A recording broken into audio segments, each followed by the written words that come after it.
वो बड़े धैर्य क्यों होता है ऐसा कि 100 में से एक लोग ही कमाता है, यानी एक व्यक्ति कमाता है और 99% गंवाते हैं। क्यों होता है ऐसा? क्योंकि जो एक व्यक्ति है ना, उसे पता लग गया, क्योंकि थोड़ा प्रॉफिट आप लेते नहीं, ज़्यादा आपको आता नहीं है ना, थोड़ा आप ले नहीं पाते हैं, जो आता जाता है वो भी आपका चला जाता है सारा लेने की। जब आपका 1,10,000 हो जाए, वो 1,10,000 तब होगा जब आप उस प्रॉफिट को लोगे, नहीं तो वो तो दिखा रहा है डिस्प्ले में आपका, बस नंबर चलते जा रहे हैं। ये चीज़ों में मैंने आपको सटीकता तक चीज़ें बताई हैं, उनको आपको देखना चाहिए। एक बार मैं पहाड़ों की तरफ चला गया था और काफ़ी दूर था और चक्रोता से भी आगे था ना, है ना। जैसे HDFC बैंक के ऊपर जब गिरावट हुई थी तो मैं आपको क्या समझा के थक गया था। मैंने कहा ये मौका है भाई, कहा था ना मैंने आपको HDFC बैंक में, आज HDFC बैंक का है। तो वो व्यू आपको देखने पड़ते हैं कि अगर आपको बार बार अफसोस होता है कि आपने शेयर जल्दी बेच दिया या आपको लॉस हो रहा है, आपको अफसोस ही अफसोस हो रहा है, तो फिर ये मार्केट हमें बहुत जल्दी बाहर कर देगी।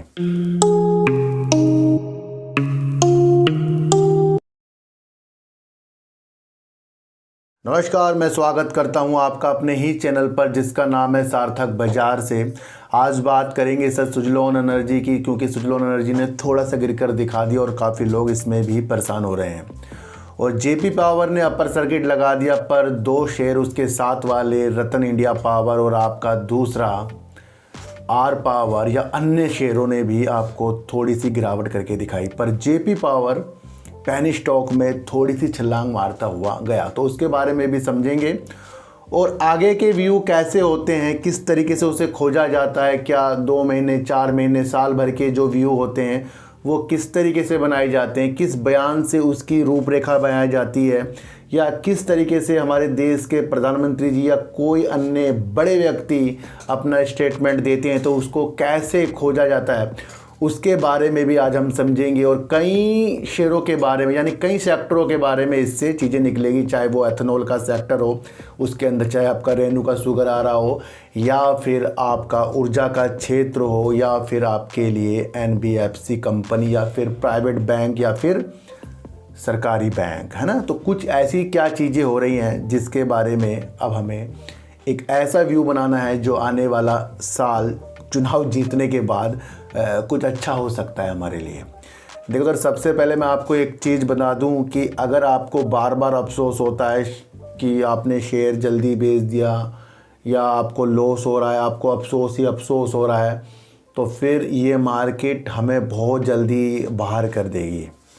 और अगर आपको लगता है कि आपको लॉस ही लॉस हो रहा है, तो फिर आपका ध्यान अपने प्रॉफिट पर जाना चाहिए, चाहे वो आपको कितना भी प्रॉफिट आ रहा हो। क्योंकि थोड़ा प्रॉफिट आप लेते नहीं, ज़्यादा आपको आता नहीं है ना, थोड़ा आप ले नहीं पाते हैं, जो आता जाता है वो भी आपका चला जाता है सारा, फिर हम अफसोस मान के रह जाते हैं। तो ऐसे व्यक्तियों को सिर्फ अपने प्रॉफिट पर ध्यान देना चाहिए, चाहे वो 1000 का हो, 2000 का, 10,000, 20 या कितने का भी हो, तो उसमें वो संतुष्ट रहेगा। वो सोचेगा भाई मेरी अमाउंट तो आ गई, और आगे की जो प्रतिक्रिया है उसके लिए मैं और पैसा लगा सकता हूँ, थोड़ा बहुत पैसा भी आ गया। तो फिर जो ऐसे लोग होते हैं उनको तो फिर बार बार अपने प्रॉफिट पर ध्यान देना चाहिए। और वैसे मैं आपको एक चीज़ बताऊँ सर, प्रॉफिट आपका अपना होता है, हमेशा उस पर ध्यान दीजिए। नए व्यक्ति हैं, साल 2 साल अपने प्रॉफिट की तरफ ही ध्यान दीजिए, और पुराने व्यक्ति जो लॉस करते जा रहे हैं फिर उनको शुरुआत करनी पड़ेगी प्रॉफिट लेने की। जब आपका 1,10,000 हो जाए, वो 1,10,000 तब होगा जब आप उस प्रॉफिट को लोगे, नहीं तो वो तो दिखा रहा है डिस्प्ले में आपका, बस नंबर चलते जा रहे हैं। वो जब बेचोगे तब आपके अकाउंट में आएगा, फिर 1,10,000 होंगे, फिर उससे आप शेयर खरीदोगे। तो यानी कि आपने कुछ चीज़ निकाल ली, तो पहले निकालना सीखो, फिर उसे रखना सीखो, और लंबे समय के लिए रखना है तो फिर दूसरा अकाउंट बनाना सीखो। अगर जिसके पास दूसरा अकाउंट नहीं है, कृपया वो डिस्क्रिप्शन से अपना अकाउंट खुलवा सकता है। और दूसरा मैं आपको एक चीज़ और बता दूं, जिन्होंने ज्वाइन बटन ज्वाइन नहीं किया है वो भी ज्वाइन कर सकता है।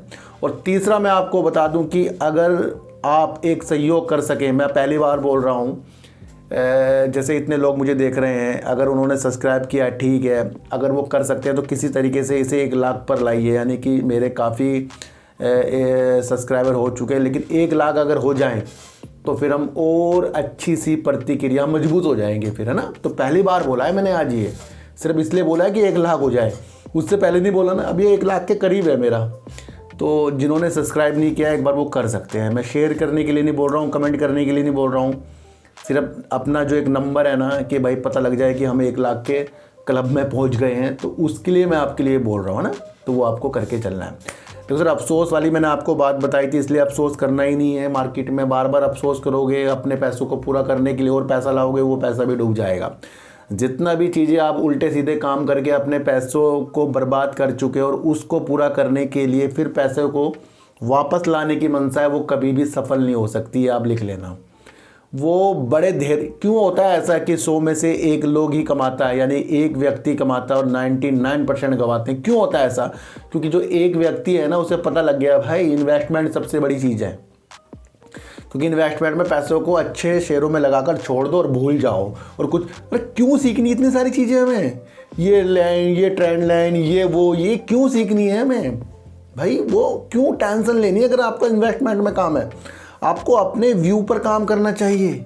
और व्यू आपका इतना सटीकता तक होना चाहिए कि आपको समय आने पर वो प्रॉफिट देकर जाए। काफ़ी चीज़ों में मैंने आपको सटीकता तक चीज़ें बताई हैं, उनको आपको देखना चाहिए। एक बार मैं पहाड़ों की तरफ चला गया था और काफ़ी दूर था, और चक्रोता से भी आगे था ना, ट्विनी नाम था उसका शायद, है ना, सावड़ा है ट्विनी। तो वहाँ पर 2 ही बस आती थी वापसी की, एक तो सुबह 8 बजे, एक दिन में 1 बजे।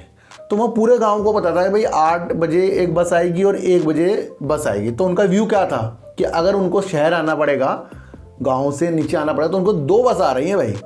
तो वो क्या 8 बजे जब बस आएगी, क्या आप उस टाइम तैयारी करोगे, या आप 8 बजे की बस पकड़ने के लिए उससे 1-2 घंटे या 2-3 दिन पहले तैयारी करोगे? उस दिन एकदम से तैयारी होगी? नहीं आई वो 8 बजे, 8:10 में भी आ सकती है, 9 बजे भी आ सकती है, पहले भी आ सकती है, पर आपको पता है कि 8 बजे और 1 बजे गाड़ी आती है। इसी तरीके से वो बस आती है। इसी तरीके से होता शेयर मार्केट। आपको वो व्यू देखना है कि आगे जाकर ये चीज़ें होंगी, चाहे वो 2-4 दिन पहले हो जाए, चाहे वो 2-4 दिन बाद में हो जाए। तो व्यू आपके साथ होना चाहिए। और आपको पता लगे ना कि एक 8 बजे बस आ रही है और एक 1 बजे बस आ रही है, तो वहाँ पर आप कंफर्म है कि बस आएगी। वो पहले भी आ सकती है, बाद में भी आ सकती है, बस उसी दौरान आएगी 8 और 1 के बीच में। तो सब अपनी तैयारी उस बस में वापसी आने के लिए करते हैं। तो मैंने भी एक बार इस तरह वापसी करी थी। तो यही एक शेयर मार्केट है। सबसे पहले आप अपने व्यू पर काम करो कि आपको चाहिए क्या मार्केट से, ना। जल्दबाजी वाले पैसे चाहिए तो ऑप्शन जो करते हैं, इंट्राडे करते हैं या कुछ भी करते हैं, तो भैया उसमें तो सभी फेल हो रहे हैं, ये आप समझ लेना, है ना। ऐसा ना होता तो विजय केडिया साहब को क्यों वो चीज़ें छोड़कर फिर इन्वेस्टमेंट में आना पड़ता, है ना। तो जब इतने बड़े लोग से नहीं होगा तो हमारे से क्यों होगा भाई? हो सकता है कर लो, लेकिन मैं तो एक चीज़ बता रहा हूँ कि हम पैसों को पूरा करने के चक्कर में अपना पैसा बर्बाद करते थे। तो आज हम व्यू के ऊपर बात कर रहे थे। देखो सर, बीते दिनों जो हमारा RBI है, भारतीय रिजर्व बैंक है, जो सारे बैंकों पर नज़र रखता है, RBI आपको पता बड़ा होता है, वो 90 साल में प्रवेश कर चुका है। और उस दौरान हमारे देश के प्रधानमंत्री जी ने बहुत बड़ी बड़ी चीज़ें हमें बता दी है। सबसे पहले आप समझो कि काफ़ी लोग आपको कहते हैं कि ये NBFC का शेयर ले लो, ये गवर्नमेंट कंपनी का शेयर ले लो, ये प्राइवेट कंपनी, जितने भी आप शेयरों को लेते हो सबसे पहले उनके वजूद समझ लो, है ना। जैसे HDFC बैंक के ऊपर जब गिरावट हुई थी तो मैं आपको क्या समझा के थक गया था। मैंने कहा ये मौका है भाई, कहा था ना मैंने आपको HDFC बैंक में। आज HDFC बैंक का है, तो वो व्यू आपको देखने पड़ते हैं। देश के प्रधानमंत्री जी ने RBI के अधिकारियों को और हम सबको संबोधित करते हुए कहा कि जो नए क्षेत्र बन रहे हैं, रोजगार के क्षेत्र बन रहे हैं, उद्योगों के क्षेत्र बन रहे हैं, उसके अंदर जो इन क्षेत्रों में जो अवसर प्रदान कर रहे हैं, यानी अवसर ले रहे हैं, जो नवयुवक हैं, जो रोजगार कर रहे हैं या कुछ भी अपनी चीज़ों को अच्छा कर रहे हैं, उनको कर्ज से सुनिश्चित किया जाए, यानी कि उनको लोन देने की व्यवस्था की जाए। ये हमारे देश के प्रधानमंत्री जी ने बोला है। युवाओं को ऋण देने के लिए अनूठी नीति बनाए RBI। ये कौन कह रहा है सर? ये हमारे देश के प्रधानमंत्री जी ने बोला है RBI को कि वो एक ऐसी नीतियाँ बनाए जिससे युवाओं को ऋण दिया जाए।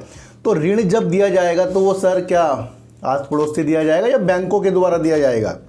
तो सरकारी बैंक हो गए, प्राइवेट बैंक हो गए, फिर NBFC जैसे जियो हो गया आपका, है ना, उज्जीवन बैंक हो गया, इस तरीके के जो बैंक होते हैं तो वो भी इस नीतियों के आधार पर आएंगे। ये एक व्यू होता है, इसको जानना पड़ता है। जब लोन दिया जाएगा तो सारा का सारा सरकारी बैंक नहीं दे सकते, फिर एनबीएफसी जैसे हैं तो उनको भी एक मौका मिलेगा जो छोटे बैंक होते हैं। अधिकतर आपने देखा होगा कि आपके आस पड़ोस में या कहीं पर भी छोटे छोटे बैंक होते हैं, उनसे ही लोन का कार्य वो करते हैं। तो एनबीएफसी जैसे गैर बैंकिंग हमारे संस्थान होते हैं, ये भी अच्छा बैंक प्रोवाइड कराते हैं और इसके लिए आरबीआई फिर एक नीतियों पे काम करेगा, ये देश के प्रधानमंत्री जी ने कहा है। तो आने वाला कुछ महीने बैंकिंग सेक्टर पर हमें दिमाग लग जाना चाहिए। देखो सर, इस चीज़ से आपको वो दिशा मिल रही है, जो एनबीएफसी बैंक हो गए, प्राइवेट बैंक हो गए, सरकारी बैंक हो गए, ये एक बहुत ही वैल्यूबल चीज़ होती जा रही है।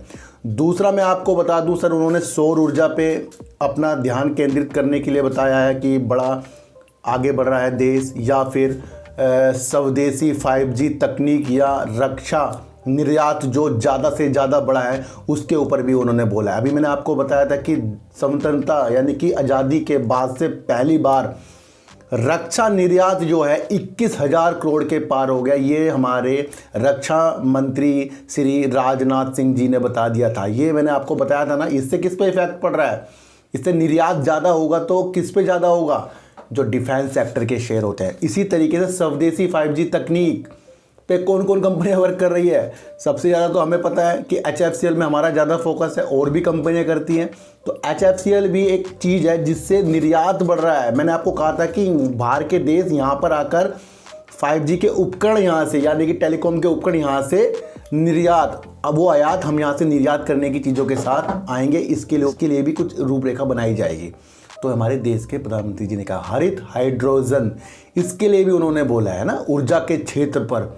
तो ये कितनी सारी चीज़ें हमें आने वाली दिशा में मिल गई है। देखो सर, एक चीज़ मैं आपको और बताऊं, उन्होंने ये भी कहा है कि यहाँ से आपको Jio financial, Paytm, Infibeam, JM financial, इस तरीके के भी आपको शेयर देख लेने चाहिए, क्योंकि उन्होंने कहा है कि डिजिटल लेन देन को ज़्यादा से ज़्यादा बढ़ावा देना है और कहीं ना कहीं कैशलेस अर्थव्यवस्था का भी आगे जाकर समाधान करना है, यानी कि ज़्यादा से ज़्यादा कैशलेस होगा। तो यहाँ से डिजिटल भुगतान वाली कंपनियों को भी एक दिशा मिल रही है। और मैंने आपको हाल ही में बताया था कि आरबीआई के द्वारा एक लाइसेंस जो है इन्फीबीम को भी मिला है। तो ये चीज़ें हमें देखने को आसानी से मिल रही है, और वो हमारे देश के प्रधानमंत्री जी के। इससे ज़्यादा इम्पोर्टेंट एक चीज़ मैं आपको और बताऊं, जिससे आपकी दिशा बैंकों में और ज़्यादा लगने वाली है। देखो सर, उन्होंने हल्के फुल्के अंदाज में ये बीते दिनों बताया था, ये बहुत इम्पोर्टेंट वर्डिंग बता रहा हूँ, कि चुनाव होने के बाद, शपथ लेने के बाद उन्होंने अधिकारियों को हल्के फुल्के अंदाज में कहा कि भाई शपथ के बाद आपका काम ज़्यादा बढ़ जाएगा। यानी कि आरबीआई का काम जब ज़्यादा बढ़ जाएगा तो आरबीआई के अंडर में इतने सारे बैंक आते हैं तो उनका काम भी ज़्यादा बढ़ जाएगा। तो ये एक व्यू दिखा रहा है। यहाँ जितनी भी प्रगति होगी, वहाँ पर जिस सेक्टर में प्रगति हो रही है उसके साथ साथ हमें बैंकिंग सेक्टर में भी उजाले आते हुए दिखाई देंगे। ये मैं आपको बहुत इंपॉर्टेंट एक न्यूज़ बताइए। ये एक व्यू होता है, इस पर हम काम करते हैं। भैया हम उस पर काम नहीं करते कि कल को इतना शेयर भाग जाएगा परसों। तो सबसे पहले तो मैं आपको एक चीज़ बताऊं कि कल मुझे किसी ने कहा है कि सीधे सीधे बताओ, ख़रीदना या बेचना, होल्ड या एग्ज़िट, मैं कैसे बताऊं। जब सेबी की इतनी बड़ी बड़ी चीज़ें लग रही हैं तो मैं खुल के भी नहीं बता सकता, है ना। कई बार मैं सोचता हूं कि अपने व्हाट्सएप स्टेटस में भी कुछ चीज़ें डाल दूं जो मैं करता हूं, फिर मुझे ध्यान एकदम से आता है, फिर मैं उसे डिलीट करता हूं। तो ये नहीं कर सकते, कुछ चीज़ें होती हैं ना, तो वो आपको समझना पड़ेगा। तो इस न्यूज़ से अच्छा एक चीज़ और का है, आगे जाकर एथनॉल मिश्रण, यानी एथनॉल मिश्रण मैंने आपको बताया था ना, पेट्रोल में जैसे 20% एथनॉल मिलेगा, चाहे वो गन्ने से मिले या अनाज से मिले, दोनों कंपनियों में बाहरें आ सकती हैं। इस बात का भी जिक्र किया, यानी कि आने वाला चुनाव के बाद से ऐसे सेक्टरों में और बाहरें आ सकती है। व्यू बहुत बेस्ट मिल रहा है। देखो सर, जो चीज़ें हम समझते जाएंगे ना, वह हम पक्के होते जाएंगे, और जो चीज़ें हम नहीं समझते और आपके पास वो शेयर है वो गिरता जाएगा ना, वहाँ पर आप शेयरों को निकाल दोगे। क्यों? क्योंकि आपको पता ही नहीं है कि रेणुका शुगर आने वाले समय का हीरा है। आपको पता ही नहीं है कि HFCL जब टेलीकॉम सेक्टर में ज़्यादा काम बढ़ेगा, 6G के लिए भी काम होगा, तो फिर वो भी एक बेस्ट शेयर हमारे लिए है। पर हम छोटे छोटे शेयरों में इस तरीके से इन्वॉल्व हो रहे हैं कि बड़े बड़े शेयरों की तरफ। मैंने आपको एक चीज़ बताई है, देखो सर, मैं तो करता हूँ, मैं अच्छे अच्छे शेयरों से भी प्रॉफिट बुक कर लेता हूँ, मैं आपको बता दूँ, है ना। तो वो भी आपको समझना है। तो सारी दिशा उन सेक्टरों पे आ रही है। एक तो इससे एथेनॉल का सेक्टर बन रहा है, ऊर्जा का क्षेत्र बन रहा है। दूसरा हाइड्रोजन, हरित हाइड्रोजन के बारे में मैंने आपको बता दिया, टेलीकॉम सेक्टर के बारे में बता दिया, रक्षा डिफेंस के सेक्टर के बारे में बता दिया, और सबसे ज़्यादा बैंकिंग सेक्टर, क्योंकि नीतियाँ बनाई जाएगी युवाओं को लोन देने के लिए। ये बहुत ही इंपॉर्टेंट चीज़ बता रहा हूँ। देखो सर, जेपी पावर ने जीई पावर इंडिया को कल अपना एक ऑर्डर दिया, उसकी वजह से दोनों शेयरों में तेज़ी। आज भी काफ़ी प्रॉफिट बुकिंग जेपी पावर हो या आर पावर हो या आपका रतन इंडिया पावर या अन्य अडानी के शेयर हो, उनके अंदर आपको प्रॉफिट बुक देखने को मिला है। मैंने आपको कई बार कहा है कि हम ही नहीं देखते प्रॉफिट की तरफ, बाकी लोग तो देखेंगे भाई। जब शेयर इतने भागता है तो वो तो प्रॉफिट देखेंगे, पर एक मंशा होती है दूर तक के जाने के लिए, फिर उसे भी समझना पड़ता है। दूसरा, अडानी पावर जो है इतने दिनों से भाग रहा था, आज गिर जाए तो लोग टेंशन में, है ना। क्यों आएंगे? क्योंकि अडानी पावर गिर गया और ये नहीं पता कि देश का सबसे बड़ा खिलाड़ी है। दूसरा, आर पावर में जो ज़्यादा नजरें, देखो सर, आर पावर की स्थितियां मैंने आपको बहुत पहले बहुत अच्छी तरीके से बताई, जब शेयर 10 रुपये 12 रुपये करीब के भी थे, बता दी थी। आज की स्थितियां इसलिए बता रहा हूं क्योंकि पिछला क्वार्टर आर पावर का अच्छा नहीं गया था। कितना ज़्यादा उसने लॉस किया था, उस उद्देश्य से मैं आपको बता रहा हूं। दूसरा, रतन इंडिया पावर के ऊपर भी प्रॉफिट करके ही नहीं दिखा रहा है ना। दूसरा, कोटक महिंद्रा बैंक से इतना ज़्यादा इसने लोन ले रखा है। अब यहाँ बचता है जेपी पावर। काफ़ी लोगों ने मुझे कहा सर जेपी पावर की तरफ आपकी नज़रें निगेटिव नहीं जा रही। देखो सर, जो चीज़ अच्छी हो जाएगी उसकी तरफ हमारी निगेटिव चीज़ें कैसे जाएंगी। अब आर पावर हो या रतन इंडिया पावर हो, अब मैं पेनी स्टॉक के बारे में बता रहा हूँ, या जेपी पावर हो, तीनों की बैलेंस शीट उठा कर देखो, क्या जेपी पावर आपको ग्रोथ करते हुए नहीं दिखा रहा? देखो आर पावर दिखा रहा है, आर पावर में कर्जों को उतारते दिख रहा है, पर कर्जा उतारने के बाद फिर उसे और काम करने के लिए भी बहुत कुछ चीज़ें करनी पड़ेगी। पर जेपी पावर सेल्स के साथ, प्रॉफिट के साथ 3 बार प्रॉफिट कर चुका है, और अब इसके बाद जो इसका क्वार्टर 4 आएगा वो इंपॉर्टेंट है। सर देखो, रतन पावर के लिए भी इंपॉर्टेंट है क्वार्टर 4, जितने भी पावर सेक्टर के शेयर या अन्य कंपनियां हैं सबके लिए क्वार्टर 4 बहुत मजबूत तो हो सकता है, अगर उसके अंदर वो बहुत अच्छा कुछ करके दिखाए। हो सकता है पिछले बार आर पावर का लॉस जो है वो ज़्यादा हो गया होगा किसी कारण से, इस बार अगर कम हो गया तो ये फिर और बेस्ट हो जाएगा, तब तो इसे हम कुछ कहेंगे ही नहीं। हमारे सामने वो स्थितियाँ होनी चाहिए जो आपके हिसाब से फंडामेंटल मजबूत हो और अपनी बैलेंस शीट में अच्छी चीज़ें दिखाए। तो तीनों शेयरों में सबसे अच्छी चीज़ें दिखा रहा है हमें जेपी पावर, है ना। और जेपी पावर जब जी पावर इंडिया को इतना बड़ा ऑर्डर देगा, तो भाई इतना बड़ा पेनी स्टॉक ऑर्डर दे रहा है तो कुछ तो ये अपने में विस्तार आगे करेगा। तो जेपी पावर का प्रॉफिट भी सही है, जेपी पावर की सेल्स भी सही है, जेपी पावर के पास रिजर्व भी है, जेपी पावर अपने भी कर्जे उतार रहा है। तो उन स्थितियों में तीनों से ये बेस्ट लग रहा है जेपी पावर ना। तो ये आपको समझना है, पर ये नहीं कि इसे खरीदना बहुत सारा लेकर बैठ जाओ। मैंने आपको एक चीज़ बता दी जो मुझे दिख रही है, मैंने आपको बता दिया। काफ़ी लोगों ने कल मुझे कहा सीधे सीधे बताओ फिर जेपी पावर ही क्यों है, आर पावर क्यों? तो आर पावर भी अपनी जगह सही है, रतन पावर भी अपनी जगह सही है, जेपी पावर भी अपनी जगह सही है। जो अच्छा काम करता जाएगा वो हमारे लिए अच्छा होता जाएगा जी। कल को मैं बेकार काम करूँगा, मैं आपके लिए बेकार हो जाऊँगा, मैं खुद कहूँगा मुझे बेकार बोल दो आप। तो जो आपको अच्छा दिख रहा है और वो वाकई अच्छा है तो उस पर तो आपका माइंड जाना ही चाहिए ना फिर सर, ये आपको समझना है ना। तो आज तीनों में से तो सिर्फ जेपी पावर ने अपर सर्किट लगाया है, तो उस स्थिति को भी आपको समझना कि आपको हर एक पहलू समझ में आना चाहिए। तो सर अब बात करेंगे सुजलॉन एनर्जी की। सर पिछले साल से 7 रुपये से बढ़कर 42 रुपये या 50 रुपये तक का जो आपका शेयर गया, 42 में तो अब मिल रहा है सुजलॉन एनर्जी, इसने वाकई सबको चुका दिया। नवंबर 2023 में इसको MSCI इंडेक्स में शामिल भी कर लिया था। इससे निवेशकों के अंदर उत्साह बढ़ गया और वो निवेश करने की चीज़ों के साथ इसके अंदर आए। गौरतलब यह है कि कुछ रिटेलरों ने और म्यूचुअल फंड वालों ने भी अपनी मुनाफा वसूली भी की है साथ साथ, क्योंकि शेयर काफ़ी ऊपर भी बढ़ गया है, ये सबको ही पता है ना। तो हमारे अंदर की एक प्रतिक्रिया होनी चाहिए कि सुजलॉन एनर्जी का वर्क आगे लाजमी बढ़ेगा, क्योंकि देश के प्रधानमंत्री जी ने ऊर्जा के क्षेत्र पर भी विकास डाले हैं। देश नवकरणीय ऊर्जा की तरफ आगे से आगे बढ़ता जा रहा है। अभी हाल ही की स्थितियों में कुछ लोगों को ऐसा भी लगता है, ये मैं न्यूज़ पढ़ के बता रहा हूँ आपको, कुछ लोगों को ऐसा भी लगता है कि कोई सुजलॉन एनर्जी के साथ प्रतिकूल हवा लगी हुई है, यानी कि ये फालतू में ही अलग तरीके से ही ऊपर की तरफ जा रहा है, ये कुछ लोगों को लगता है ना। पर हमने एक चीज़ आपको बताई, गिरावट और उछाल तो सुजलोन में देखने का नहीं, क्योंकि हमारा लक्ष्य ही 2030 का इसका सुजलोन का बनना चाहिए। अभी कई बार ये शेयर आपको गिरकर जो दिखा रहा है, आपको पता है जीएसटी वाला मसला, क्योंकि तमिलनाडु से भी कुछ जीएसटी का इस पर चीज़ें निकल कर आई हैं, तो उससे भी ये शेयर आपको नेगेटिव आज देखने को मिला है। जब भी ये शेयर अपर सर्किट लगाता है बहुत से लोग उत्साहित हो जाते हैं। भाई अपर सर्किट कभी भी लग सकता है, क्योंकि एक सीमा होती है कि भाई 1 रुपये से ऊपर ये जाएगा नहीं और 1 रुपये से नीचे ये गिरेगा नहीं। ये तो सीमा है कि अगर कुछ चीज़ें घटी तो वो अटक जाता है ना भाई। अगर 42 में है तो 41 में अटक जाएगा, इससे नीचे जाएगा ही नहीं। ये तो लाजमी बहुत अच्छा होता है कि इन पे सर्किट में जो लिमिटेड लगी रहती है वो बेस्ट होती है, उससे ऊपर जाएगा नहीं और उससे नीचे गिरेगा नहीं। तो ये तो कभी भी होगा ना भाई। जितना माल खरीद लिया, कोई बेचने वाला नहीं है, अपर सर्किट लग जाएगा, कोई खरीदने वाला नहीं है तो लोअर सर्किट लग जाएगा। ये तो नियम है एक तरीके के, है ना। तो क्यों रोज रोज इस तरीके की स्थितियों में हमें आना है कि आज सुजलोन एनर्जी 20-30 पैसे गिर गया, कल 40 पैसे उठ गया। देखो सर, लोग आपको बार बार गुमराह कर रहे हैं। आपको इसके काम को समझकर लंबे समय की दिशा बना लीजिए। जिस दिन आपका इसका काम समझ में आ गया, आपको बहुत कुछ ये आगे जाकर देके जाएगा। हो सकता है लाजमी 7 रुपये से 50 रुपये वाला शेयर लाजमी गिरावट कर सकता है, क्योंकि काफ़ी बढ़ गया और काफ़ी लोगों ने जो नीचे खरीदा था उनके मन में आ जाए अचानक, भाई मुझे तो प्रॉफिट बुकिंग चाहिए। अब किसी को रोका कोई किसी ने यहाँ पर। तो अगर हमें लगता है ना कि भाई शेयर गिर गया, तो ज़रूरी कोई है कि प्रमोटर न बेचें, ज़रूरी कोई है कि एफआईज हो या डीआईज हो या पब्लिक को शेयर ही न करें किसी को भी अपनी चीज़ों के साथ बेचने की।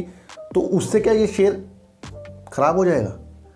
जीएसटी वाला मसला है, सुजलोन एनर्जी उससे निपटा रहा है, उससे अपने द्वारा काम कर रहा है, तो वो उसका मसला है। बीच में हाँ एक चीज़ न्यूज़ निकल कर जो आई थी, जो एक नीलामी वाली चीज़ निकल कर आई थी, उसको भी सुजलोन एनर्जी ने कह दिया था कि 5-6-7 साल तक के हमारे पास ऑर्डर भरपूर है, हमें कोई टेंशन नहीं है।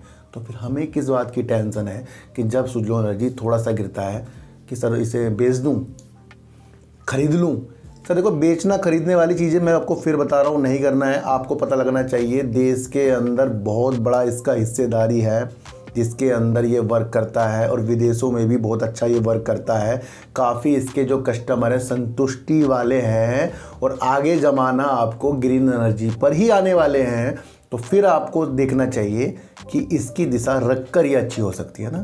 तो इसे रखना सीखिए, पहले शेयरों को पहले रखना सीखिए, समय समय पर प्रॉफिट लेना सीखिए, और किसी की भी तेज़ी वाली वीडियो से ख़रीदना या बेचना बिल्कुल भी ना करना।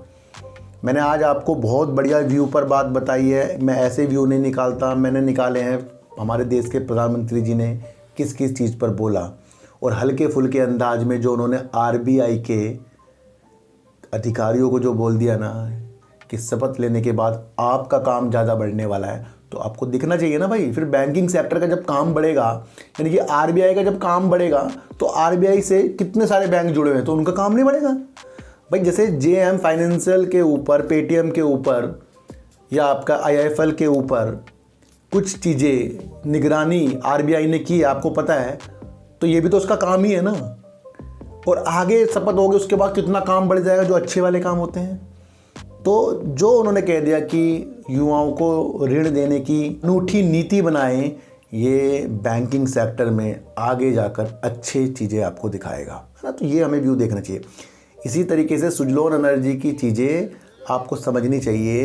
MSCI ग्लोबल इंडेक्स में ये शामिल हैं, और लगभग क्या पूरी तरह कर्जा मुक्त कंपनी है।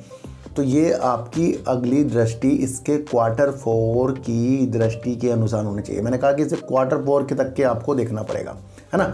तो मेरे हिसाब से सुजलोन एनर्जी सर बेस्ट है, हमें Q4 की इसकी चीज़ें देखनी पड़ेगी। आर पावर हो, रतन इंडिया पावर हो, दोनों लॉस कर रहे हैं, और अब इनके Q4 में क्या चीज़ें निकल कर आती है वो अपने आप में देखा जाएगा। 3 बार तो जेपी पावर अपना प्रॉफिट प्रस्तुत कर चुका और सेल्स बढ़िया दे चुका है। इस बार वो क्या चीज़ें करेगा ये भी देखने का विषय बन जाएगा। देश के प्रधानमंत्री जी ने 90 साल में प्रवेश करने पर आरबीआई के सम्मेलन में जो बोल दिया ना, उसे कौन कौन समझ रहा है ये मुझे आप बता देना। अफसोस करने वाले लोग अफसोस ही करते जाएंगे, और जिनको प्रॉफिट की चीज़ें नहीं समझ में आती उनको फिर कुछ भी समझ में नहीं आएगा। इसलिए शेयरों को रखना सीखिए, प्रॉफिट लेना भी सीखिए। समय समय पर हर एक काम होता है। तो सर सच्ची वीडियो देखिए, अच्छी वीडियो देखिए, समझ कर देखिए। किसी की भी बातों में आपको आना नहीं है, चाहे मैं क्यों ना हूँ। अपनी एनालाइज को इतना तेज कर लो कि कोई भी आपको गुमराह कर ना सके। सिर्फ अपने व्यू पर काम कीजिए, किसी के व्यू को समझिए, फिर भी उसके अंदर अपनी दृष्टि को तेज कीजिए। किसी को भी खरीदने बेचने की सलाह इस चैनल पर नहीं है, मैं आपको फिर से एक बार बता दूं। तो सर चींटी को आटा दीजिए, गाय को रोटी दीजिए और अपने बच्चों को ज़्यादा से ज़्यादा प्यार कीजिए, क्योंकि बच्चे ही आपकी मासूमियत से किस्मत पलटेंगे। तो फिर मिलेंगे आपसे नए वीडियो के साथ, जब तक के लिए नमस्कार।